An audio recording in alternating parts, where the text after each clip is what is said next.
Hey, this is Max Lautner, musicology student at Uppsala University in Sweden. You're listening to the Your Morning Coffee podcast with my friends Jay Gilbert and Mike Etchart. Weekly music news for the new music business. That's right. From Murray Stassen at Music Business Worldwide, Spotify has deleted 75 million plus spammy tracks as it unveils new AI music policies. And from our friends at Luminate, how TikTok partnered with Luminate to measure TikTok's impact on music discovery, monetization, and chart success. And from Tim Ingham at Music Business Worldwide, Dennis Latagayeri sees the future of music. It looks nothing like the past. Well, a lot of stuff to talk about today, Jay. We've had some ghosts in the machine here, our computer. It's one of those days. But darn it, we're glad you're here. We're going to start episode 269 right about now. Stand by for transmission. This is London calling. Wake up! The revolution is at hand! Your morning coffee is on the air. On the air. On the air. On the air. On the air.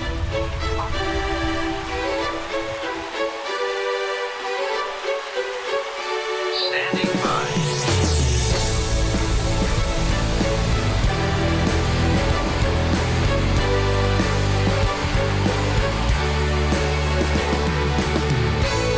Your morning coffee, the weekly music news for the new music business.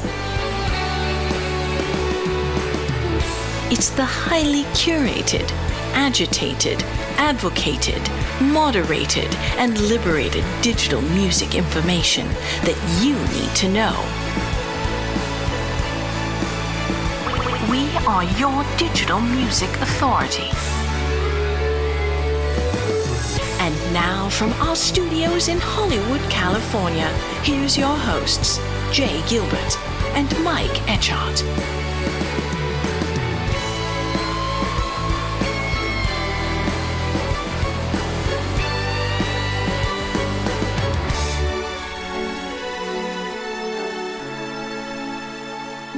I miss the beach of Savannah. I think her name was Hannah. I think we're talking about one and the same. The tourist shops are open. She'd rather see them closing. Well, a big thanks. That's the intro from Max Lautner. He's a student at Uppsala University in Sweden, and that's his song Savannah Hannah.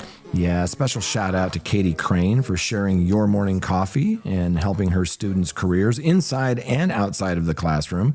We hear that you're an amazing instructor, Katie. Keep up the great work. And it is really cool, by the way, when we hear from these, and we didn't know that somebody in Sweden was teaching and using our stuff. It's lovely to hear that, absolutely.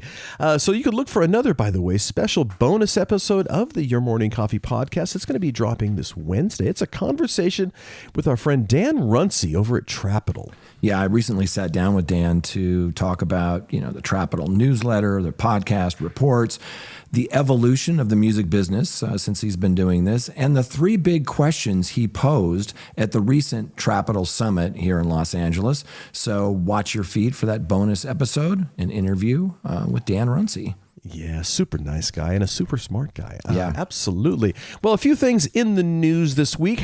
This is actually from Luminate. How TikTok partnered with Luminate to measure TikTok's impact on music discovery, monetization, and chart success. Basically, as an overview, it's in an ever-changing global music landscape. Artists have a multitude of channels allowing them to connect with both current and potential fans. Yeah, this is such a great report. Highly recommend that you check it out. There's a link in your morning coffee. So TikTok, the global short-form video platform with over 1 billion users, it really sought to understand the role of its platform, that it plays in facilitating these artist-to-fan touch points we talk about, across this whole worldwide music ecosystem. Specifically, TikTok wanted to understand the relationship between engagement on the platform and an artist's off-platform music streaming performance, its impact on chart position, and TikTok audience's broader music engagement behaviors and discovery journey. Right. So here's how Luminate conducted its analysis. Using a random sample of almost 700 global artists, Luminate distilled the relationship between the artists' daily TikTok engagement metrics like views, likes, and creations, and their daily on-demand music streaming consumption over the course of 3 quarters. Right, and this is just U.S. and that consumer survey, that data across 8,000 participants, ages 13 plus, was assessed to identify how the TikTok audience engages music and artists with content varying from discovery sources and music and spending time with live music and DSP use. So here's some of the key findings of this U.S. TikTok report. 84% of songs that entered the Billboard Global 200 in 2024 went viral on TikTok first. The other point, users are nearly twice as likely to be super fans than the U.S. general population. Right. And users are 74% more likely to discover and share new music on social and short-form video platforms than the average user of these social platforms. Additionally, music listeners on TikTok are 68% more likely to use a paid subscription music streaming service than the U.S. general population. Right, and users spend 48% more time streaming music audio than the average U.S. music listeners. And these TikTok users spend 62% more money on artist merchandise than the average U.S. music listener. Right. And lastly, artists whose TikTok engagement is significantly related to their music streaming volumes see an average of 11% weekly streaming growth compared with just 3% growth among artists whose streaming is less related to TikTok activity. Yeah, and I highly recommend you check out this report. It was beautifully done. I mean, it was just laid out very well done. But check that out in your morning coffee. And again, that's Luminate teaming up with TikTok to look at some of the data about the audience and their engagement. Right, indeed. So another interesting piece, this is from Tim Marson. He's the associate editor of culture at Mashable. Wow, this is a big one. Ticketmaster CEO says concert tickets are too cheap, actually, if you think about it. So the CEO, that's Michael Rapino. He said music has been underappreciated, and that's according to Vice. In sports, I joke it's like a badge of honor to spend $70,000 for a Knicks courtside seat. They beat me up if we charge $800 for Beyonce. So he argued that concerts, especially those from the biggest stars, are now more complex productions and should come with higher price tags. $70,000 for a Knicks courtside seat. Ouch. He even said that there's plenty of room for concert tickets to get even more expensive. Michael Rapino said, we have a lot of runway left. So when you read about ticket prices going up, the average concert price is still $72. Try going to a Laker game for that, and there's 80 of them. The concert is underpriced and has been for a long time, Rapino said. Right. So the article says, let's for a moment forget that someone paying $70,000 to attend a basketball game is already ridiculous. A gross display of conspicuous consumption and, in practice, a fee for sitting close to athletes, TV cameras, and celebrities with comp tickets. Sports games are higher priced and remain the crown jewel of televised events because they are one-off events with an undetermined outcome. Yes, there are 82 regular season Laker games, but one is not like the other. You're paying for exclusive access to a thing that will never be repeated. Yeah, it goes on to say that a concert, meanwhile, is, by its nature, much like the night before and the night after. It's also not totally dissimilar to what you'll find on Spotify. Really? I'm saying this as someone who goes to way more shows than sports games. Buying entry to a concert or show is my primary ticket buying experience. And in my experience, prices are really freaking high. Right. He goes on to say, on average, a ticket to Taylor Swift's Era Tours cost $3,071 in Indianapolis, the capital of a state with a median income of a little over $71,000. The price of a single ticket was double the average monthly rent in the city. That surely cannot be considered underpriced. He goes on to say that as consumers, we've all come to expect paying high prices and excessive Ticketmaster fees. to go see our favorite artists. And we know that arrow is only pointing in one direction going forward. But the next time you pull out your credit card to shell out hundreds of bucks, thousands maybe, to see your favorite musician, you can take solace in knowing that Ticketmaster's boss thinks that you got a great deal.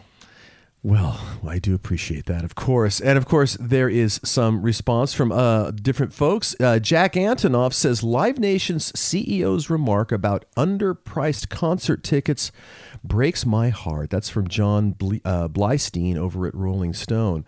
It could all be so easy if people up top didn't see the audience as a faceless group to extort money from, the musician producer said. Yeah, Jack Antonoff expressed his dismay, with recent comments from Michael Rapino from Live Nation about concert tickets being underpriced and more room for a rise, saying that this really breaks my heart and is a sick way of looking at it. Yeah, boy, oh boy, oh boy. It's interesting. And, it would be interesting to see sort of a graph of the minimum wage over the years and the average ticket price going back, like, let's say into the 70s, because we grew up at a time when ticket prices were just much more reasonable. However, obviously, production values and everything have gone up, so I do understand that. But it is tough to kind of do apples to apples in these sort of kind of comparisons. Yeah, and we looked at my first concert. The ticket was $7.50. And we looked back, that just happened to be the week that Star Wars came out, and that cost $2.50. So, you adjust for inflation. You look at things like you said, minimum wage. And, I still love going to concerts, but, they seem to be just so much more expensive on so many different levels than they used to be. Yeah, and it's been a long time since I paid $72 for a concert. So, There you have it. An interesting piece in music business worldwide. Suno just launched its own DAW, that's digital audio workstation, after introducing its most powerful AI music model yet. So Suno is forging on with significant product updates amid an ongoing copyright infringement battle with major record companies. Yeah, and I had the pleasure of sort of seeing a sneak preview of this new Suno version 5. It is really what you're describing. It's a digital audio workstation, and I have clients who are uploading, let's say, a guitar track and then using it to help them with the drums or the bass or the strings or the horns, and they're using it for demo work. And there are a lot of songwriters that are using it that way. Thursday, Suno unveiled its own generative digital audio workstation, DAW, that you mentioned, which is targeting really professional songwriters, producers, and engineers, as well as aspiring artists. And I think this really differentiates them from their competition. So this new DAW, digital audio workstation called Suno Studio, it combines a company's AI music generation technology with professional multi-track editing tools. And it allows users to create instrumental stems, arrange compositions, and export those audio files. Right. The platform supports uploads of existing audio samples, Suno said on this last Thursday. The launch follows Suno's release this week of version 5, its updated AI music model that the company describes as its most advanced music model yet. According to Suno, the new version composes like a musician, adapts like a collaborator, and creates like never before. Right. Suno Studio includes features for generating musical elements, like we talked about, like drums, vocals, synthesizers, and match to existing audio tracks. That's the key. Users can control beats per minute, volume, pitch, and more. Our friend Paul Sinclair, who's the chief music officer at Suno, said, quote, "Every artist, producer, songwriter, or engineer that's exploring Suno Studio is having these beautiful aha moments, and we're seeing firsthand how eager they are to create more." Right. Suno Studio launches in beta for users with Premier Plan subscriptions, which has previously been waitlisted. The company hinted at additional features rolling out in the coming months. Very interesting. Yeah. Another article in the news this week that caught our attention was from Billboard, and the headline was, AI artist Zania Monet has racked up millions of streams. How much money is that worth? So it's an AI-powered artist, Zania Monet. You may have heard about this. The songs from this artist have racked up more than 17 million total on-demand streams in the U.S. alone since her Suno-crafted R&B tracks were released about 2 months ago, according to Luminate. Right. So what exactly is that worth? Well, using industry data from the RIAA, Luminate, and other financial sources at major and indie labels to estimate how much money a song makes per audio and video stream, digital download, and airplay spin, well, Billboard estimates Monet's songs have generated more than $50,000 in less than 2 months. But how much of that Jones, that's Monet's human creator, or Hallwood Media may be able to collect is less clear. Yeah, most digital streaming platforms, including Spotify, they don't have specific policies for AI music yet, which means that these songs can accrue royalties the same as human-made songs do currently. The United States Copyright Office has said that songs authored by a human that use AI to assist in the creation of music are copyrightable, but that fully AI-generated songs are not copyrightable. Well, the law is not yet settled on the matter, and several major music companies are currently suing Suno and another AI music generator, Udio, over copyright infringement for allegedly illegally ingesting their music to train algorithms. Well, this will be a continuing story that we will cover without a doubt. But Jay, before we start the big stories, like I said last week, we have friends in high places that help us put the show on, and we are so lucky. Yeah, we sure do. We're sponsored by Hypebot. Since 2004, Hypebot has chronicled the new music industry and the trends and technologies that are changing how music is discovered, consumed, marketed, and monetized. It's edited daily by our friend Bruce Houghton with help from Alana Bonilla. Hypebot and sister blog Music Think Tank are published by live music and discovery marketing platform Bands in Town. Indeed, Bands in Town. Over 90 million live music fans trust Bands in Town to get personalized concert alerts, recommendations, and messages from their favorite artists. It is the #1 artist service platform connecting over 650,000 artists with their superfans. Managers, labels, agencies, and artists access their own dashboard to manage and promote their tour dates across all platforms. And man, I get to hang out every Saturday, today a cloudy, overcast Saturday, with my good buddy Jay Gilbert. He is a music industry consultant. He is the curator of the weekly Your Morning Coffee newsletter and a former executive with Universal Music, Sony Music, and Warner Music Groups. Yes, sir. And every week I get to do this show with my good friend Mike Etchart. He's a longtime host of Sound and Vision Radio, formerly of SST Records, Warner Music, Capital EMI, and Universal Music Group, and another fan of Rick Beato. If you haven't checked out Rick Beato's YouTube channel, Mike and I are huge fans, and we're always texting each other, hey, did you see that video? It's so good. And we completely geek out. And his latest has John Fogerty. Boy, that was an interesting one as well. So do check his stuff out. Well, let's jump into the stories, Jay. Yeah, our first story is from Murray Stassen over at Music Business Worldwide. And the headline, this was sort of the lead story in your morning coffee this week. Spotify has deleted 75 million plus spammy tracks as it unveils new AI music policies. This is really important. Spotify has removed more than 75 million of what it calls spammy tracks from the platform over the past year. The streaming giant revealed that this last week, and it announced a suite of new policies for managing AI-generated content on Spotify.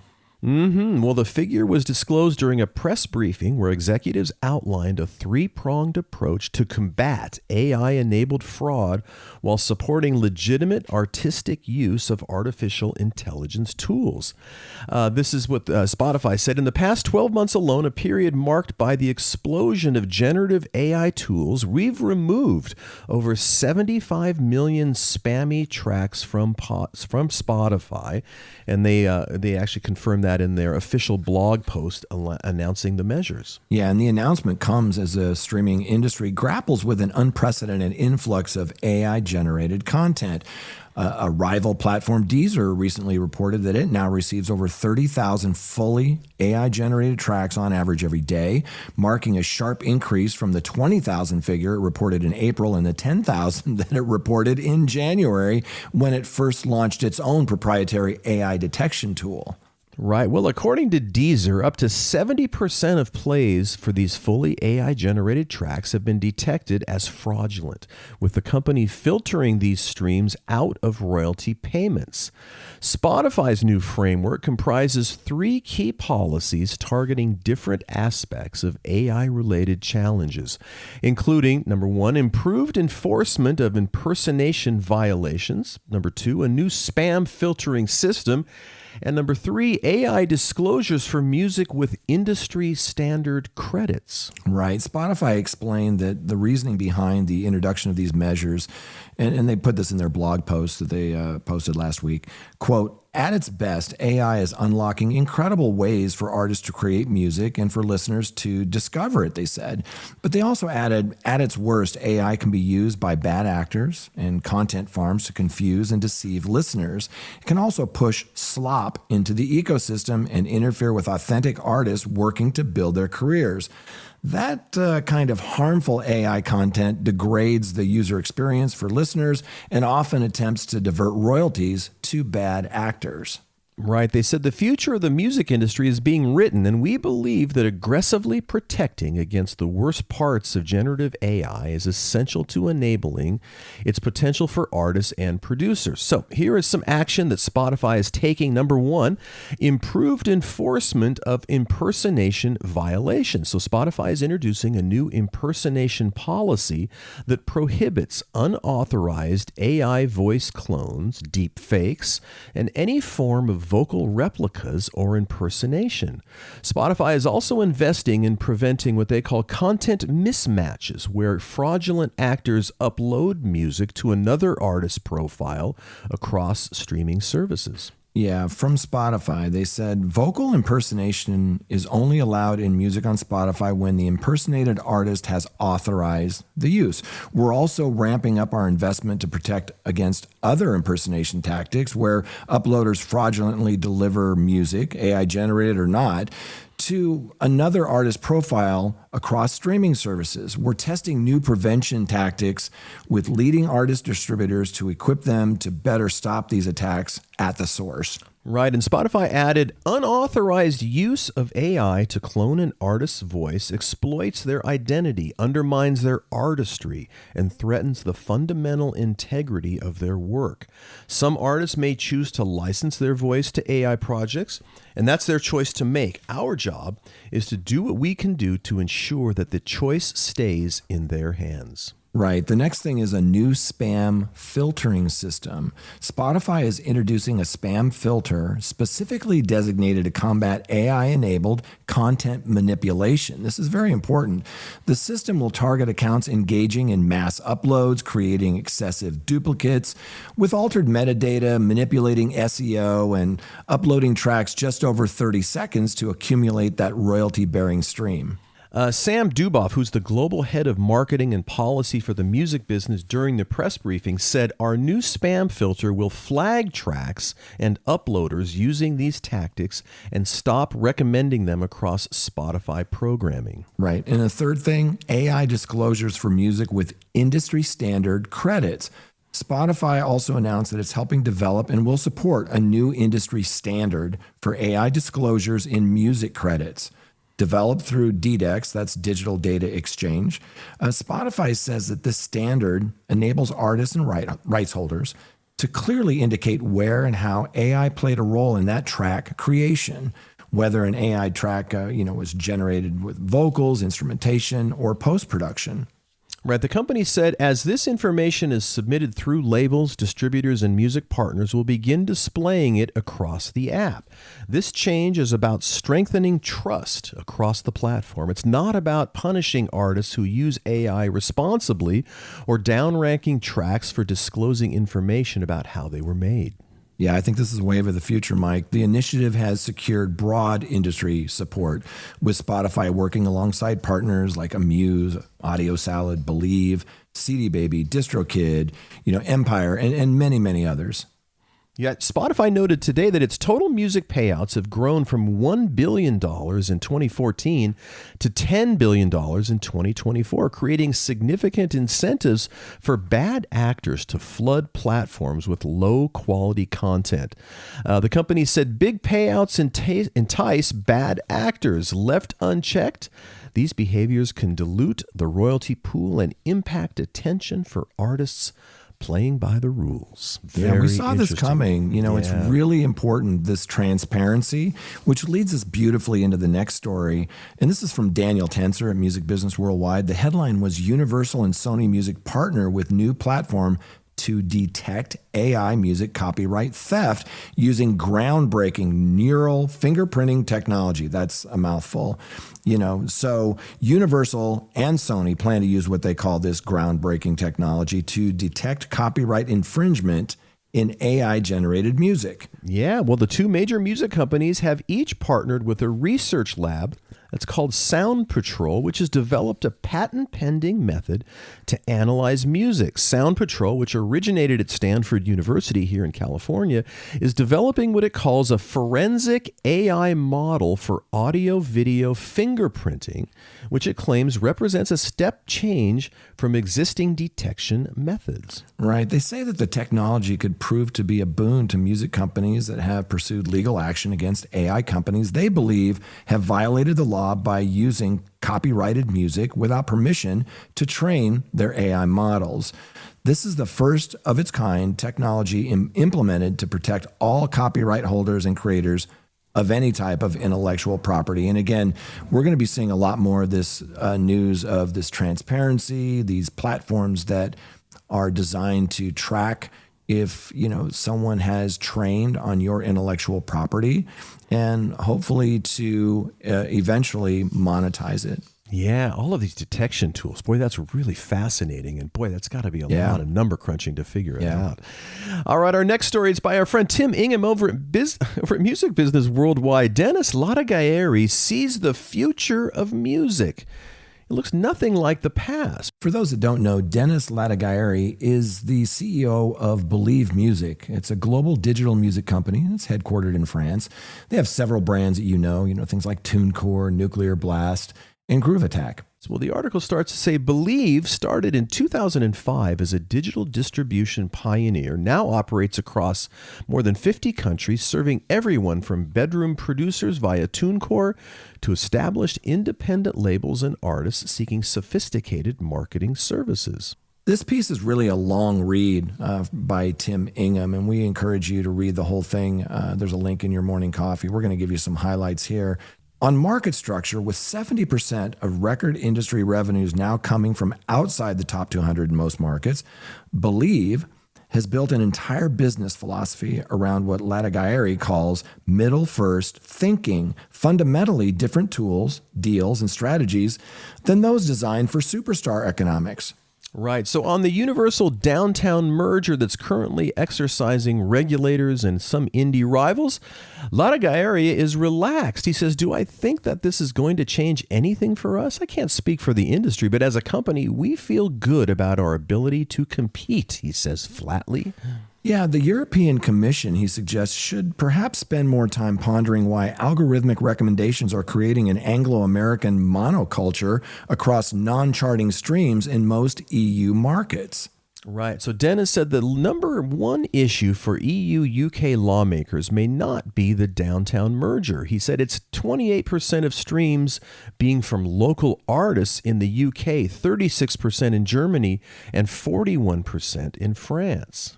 He goes on to say that on the technology that really matters, forget AI panic, marginal revenue opportunity, marginal threat. Latagayeri is he's far more focused on Spotify's discovery mode, which he claims Believe is using, quote, at a larger scale than anyone else, with 98% of tracks showing positive financial returns. Right, and while larger rivals are announcing substantial cost-cutting programs, Latagayeri says Believe's headcount is growing. While others worry about streaming saturation in mature markets, he sees plenty of growth ahead. And while segments of the business obsess over consolidation and market concentration, he's quietly building a machine that thrives on the exact opposite principles. Yeah, he says that we're in a new era of Believe, and it's outlining a 10-year strategic plan that he calls From Access to Success.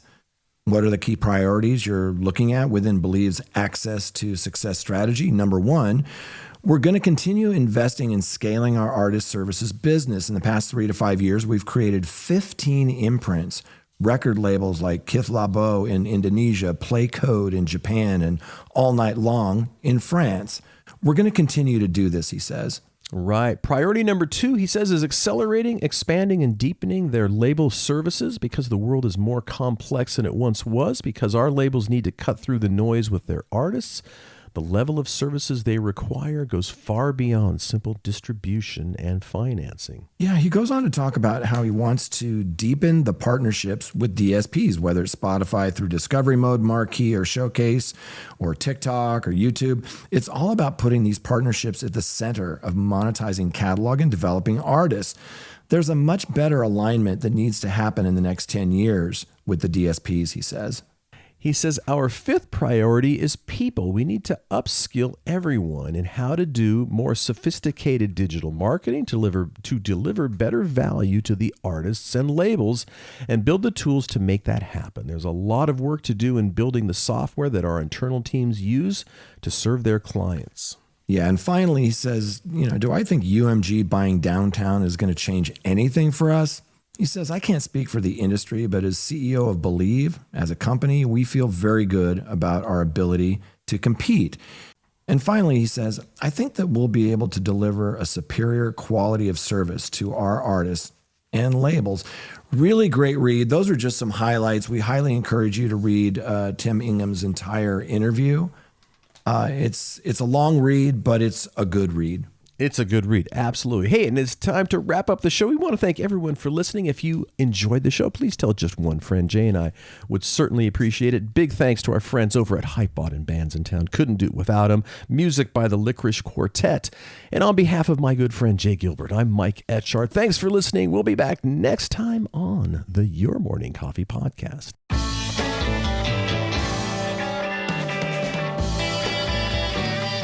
You've been listening to Your Morning Coffee, the weekly music news program for the new music business. Join Jay Gilbert and Mike Etchart next time for the digital music news you need to know.